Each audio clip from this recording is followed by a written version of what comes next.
आपण पाहतात S news Salman सय्यदसोबत सध्या आम्ही पाथरी तालुक्यातील देवेगाव येथे आज लोकशाही साहित्यरत्न अण्णाभाऊ साठे यांच्या जयंतीच्या कार्यक्रमाच्या निमित्तानं आझाद क्रांती सेनेचे संस्थापक अध्यक्ष आमच्यासोबत राजेशजी घोडे आलेले. आपण आज त्यांच्याशी जाणून घेणार आहोत. काय सांगणार आहे सर की आज या पाथरी तालुक्यातील एक छोट्याशा गावामध्ये एक जयंतीचा कार्यक्रम होताना आपण त्यांना उपस्थिती दर्शवलेली. आजच्या जयंतीच्या निमित्तानं आपण काय संदेश देणार आहात? सर्वप्रथम तो सत्यशोधक अण्णाभाऊ साठे यांच्या 106व्या जयंतीच्या निमित्ताने तमाम भारतीयांना माझ्या खूप खूप शुभेच्छा आहेत. आज खऱ्या अर्थानं विचाराची पेरणी संपूर्ण महाराष्ट्रामध्ये अण्णाभाऊ साठेंच्या जयंतीच्या माध्यमातून होत आहे. अण्णाभाऊ साठेंचा जो विषमताच्या विरोधात समतावादी मूलक समाज निर्माण करण्याचा जो लढा होता, तो समतावादी समाज निर्माण करण्याच्या लढ्याला बळ देण्याचं काम आमची सारखी सर्व मंडळी संपूर्ण महाराष्ट्रामध्ये समाजाला प्रबोधनाच्या माध्यमातून एक संघटित होण्याचा, संघर्ष करण्याचा आणि शिकण्याचा संदेश मूलमंत्र आम्ही देत आहोत. संपूर्ण महाराष्ट्रात येणाऱ्या काळामध्ये अण्णाभाऊ साठेंचा विचार जो त्यांनी अण्णाभाऊंनी सांगितलं होतं की ही पृथ्वी शेषनागाच्या मस्तकावर तरलेली नसून ही इथल्या कष्टकरी आणि दलितांच्या तळहातावरती तरलेली आहे.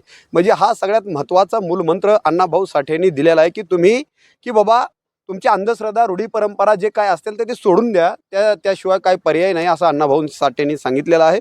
दुसरं सगळ्यात महत्त्वाचं, अण्णाभाऊ म्हणतात की जग बदल घालून घावं, मज सांगून गेले भीमराव, गुलामगिरीच्या या चिखलात ऋतूने बसले काय रावत, अंग झाडून निघ बाहेरी, घे भिनीवरती घाव, मला सांगून गेले भीमराव, असं अण्णाभाऊ साठे सांगतात. म्हणजे याचा अर्थ असा आहे की अण्णाभाऊ साठे हा जग बदलण्याचा, घाव घालण्याचं सांगतायत की मला बाबासाहेब सांगून गेलेत की तुम्हाला हे जग बदलायचं आहे. आणि तो संदेश इथल्या तमाम शोषित वंचित लोकांना अण्णाभाऊ साठे त्यांच्या लेखनाच्या माध्यमातून देतात. आणि अण्णाभाऊ साठेंनी सगळ्यात महत्त्वाचं की त्यांची जी लेखणी हे आहे फकीरा कादंबरी, ही फकीरा कादंबरी बाबासाहेबांच्या झुंजार लेखणीला अर्पण केलेली. झुंजार लेखणीला म्हणजे अण्णाभाऊ साठेंनी मरी आईला, लक्ष्मी आईला, तुळजापूरच्या आईला किंवा अजून कुठल्या देवीला नाही अर्पण केली त्यांची फकीरा कादंबरी, जी की 27 जगातल्या 27 भाषांमध्ये प्रकाशित झाली. ती अशी फकीरा कादंबरी अण्णाभाऊ साठेंनी बाबासाहेबांच्या झुंजार लेखणीला अर्पण करून दिलेली आहे. म्हणजे आम्हाला स्पष्ट अण्णाभाऊंनी सांगितलेलं आहे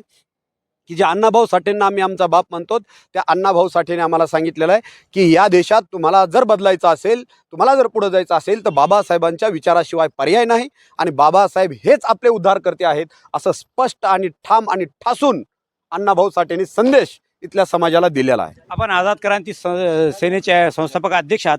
आपल्या संघटनेच्या मार्फत अशी कोणकोणत्या समाजाचे हिताचे कार्य करतात आपण, आणि जसं की उपवर्गीकरणाचा जे वाद चालू आहे त्याच्या बाबतीत आपण काय सांगणार?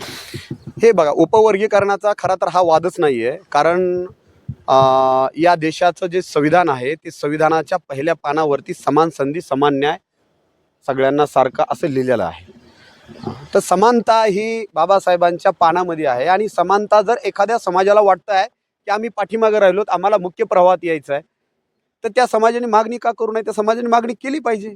आणि या देशामध्ये बाबासाहेबांनी दिलेल्या लोकशाहीमध्ये प्रत्येकाला आपला हक्क आणि अधिकार मागण्याची मुभा आहे, हे या देशाचं संविधान सांगतंय. आणि सगळ्यात महत्त्वाचं, सुप्रीम कोर्ट जे आहे देशाचं, सुप्रीम कोर्ट, त्याच्या पुढं पुन्हा कुणीच नाही आहे. देशाच्या सुप्रीम कोर्ट सांगतंय, 1 ऑगस्ट 2024ला देशाच्या सुप्रीम कोर्टाने निर्णय दिला की सब क्लॅसिफिकेशन करता येतं. आणि हे देशातल्या 5 राज्यांमध्ये लागू झालेलं आहे. आता महाराष्ट्रामध्ये ही लढाई एकदम तीव्र स्वरूपाची आहे. माझी माहितीप्रमाणे कालच गेवराई येथे मातांग समाजाच्या एका युवकाने आत्महत्या केली आहे की हे सरकार आम्हाला का आरक्षणाचं उपवर्गीकरण लागू करून देत नाही यासाठी. तर या सरकारला देखील आमचं सांगणं आहे, CM फडणवीस साहेबांना आमचं सांगणं आहे की साहेब तुम्ही लवकर त्या उपवर्गीकरणाचा जो तिढा आहे तो संपून टाका. आमच्या समाजातली आतापर्यंत ही 5वी आत्महत्या आहे. तर मला वाटतं मी या निमित्ताने एवढं सांगेल तरुणांना की संयम बाळगा, आम्ही लढतोय तुमच्यासाठी, तुम्हीच जर नसाल तर आमच्या लढाईचा काही उपयोग नाही. त्यामुळे स्वतःचं जीवन संपू नका, आपण लढू आणि लढून सरकारच्या छाताडावर बसून हे करून घेऊ. आझाद क्रांतीची संघटना आहे आपले हिताचे कोणकोणते कार्य वगैरे करतात आपण समाजात? हे बघा, तुम्हाला सांगतो मी, आझाद क्रांती सेनेच्या नावामध्ये सगळं आहे. आझाद क्रांती सेना हे नाव का आलं तर आमचं स्पष्ट मत आहे की हा देश तर आझाद आहे, पण आझाद देशातल्या गुलाम लोकांना पुन्हा एकदा आझाद करायचं. आता तुम्ही म्हणाल देश आझाद आहे आणि तुम्ही गुलाम लोक कसं काय म्हणतायत? तर हो, देश तर आझाद आहे पण आझाद देशात लोक मात्र गुलाम आहेत. आता लोक कोणते गुलाम आहेत, तर कोणी सामाजिक गुलाम आहेत, आर्थिक गुलाम आहेत, राजकीय गुलाम आहेत, शैक्षणिक गुलाम आहेत, सांस्कृतिक गुलाम आहेत. ह्या सगळ्या अनेक गुलाम्या आहेत. आणि ह्या जर गुलाम्या लोकांमध्ये असतील तर ह्या गुलाम्या घालवण्यासाठी संबंध सगळ्या जाती धर्माच्या लोकांना सोबत घेऊन आझाद क्रांती सेना ही काम करते. तर मला वाटतं ह्या 4 ओळीमध्येच आमचं काम जे काय आहे किंवा आम्ही जे काय करतोय तर हे सगळं त्याच्यामध्ये येत आहे. आमची जातविरहित, धर्मविरहित, पंथविरहित, वर्गविरहित, मानवभेदविरहित काम करणारी भारतातली अशी आमची ही संघटना आहे. धन्यवाद.